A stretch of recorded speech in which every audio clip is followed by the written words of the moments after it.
So in this little segment, I want to talk about the emotion of too much.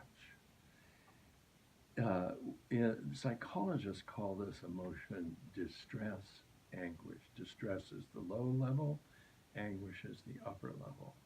It's the emotion of too much. Now we're most familiar with it when and in the form that we call sadness, when there's too much separation, when there's been a loss.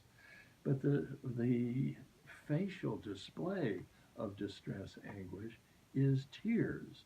Sometimes the chin will quiver and the cheeks may sag, but it's really the tears are the distinguishing feature. And there's also often a sensation of heaviness in the chest. So what I want to make, one point I want to make is that um, humans cry in a number of situations, not just when their pet dies or something like that, or when they retire from the NFL. But one is when you've been to enough weddings to know that if the bride doesn't cry, and she often does, her mother certainly does. Here's the happiest day of her life, and she's crying. Why is that? Because her joy has risen to a threshold where it triggers the emotion of too much, and she weeps. You may remember, or you may have seen a child become so frustrated trying to do something that the child breaks out into tears. You may have seen, usually it's grade school or junior high, some child becomes so uh, affected by shame that they wept.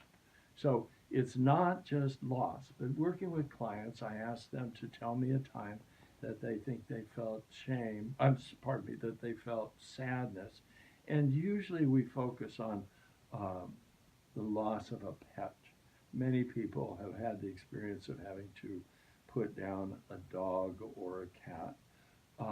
And so we will focus on that, and I'll ask them to be in that scene and note, and I use the Theratapper in this, be in that scene where your pet is dying or has died, and notice the sensations you're feeling. And they will always get tearing up in their eyes. Everybody does. I encourage them to notice what's happening in your chest, and often people will become aware that their chest feels heavy. And so then I will say with the Theratapper on, be in that scene where you've lost your pet and where your pet has died, and repeat after me. The tearing in my eyes and the heaviness in my chest tell me I'm feeling sadness. And they repeat that. Now they've done, that's the recognition piece. Then using the grounding resource that I've talked about in another video in this series, I have them repeat as follows. Tearing in my eyes and heaviness in my chest signal me to use my grounding resource. Now they can stay grounded and present. I ask them to hold the sensations of being grounded and present side by side with the tearing and heaviness in the chest. And when they've got them both, I ask them to say, yes, I've got them both. Now I ask them to repeat, I can stay grounded and present while I'm feeling sadness. And then we have them notice the path by which they got there, and then finally using the sink disposal to put some fraction. I usually let them pick it, and often people will pick 50%. Sadness is a very reasonable emotion. It's a healthy emotion, part of our grief process. And I'm always clear that one should never try and put 100% of any emotion down the sink disposal because you always want to have enough left, whether it's 5% or 10%, to be aware of that emotion. So then, once they've signaled to me that 90% or 60% or 50 has gone down the sink disposal, I will ask them to say to me, John, I felt really sad when I had to put my cat down. And they will say that, and then I will repeat. I hear you saying you felt sad when you had to put your cat down.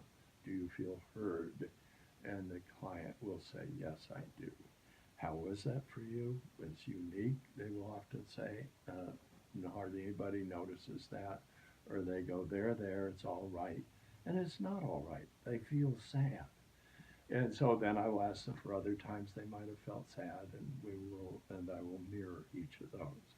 So thank you for listening to this little video about sadness. I hope that you can incorporate these practices into your daily life.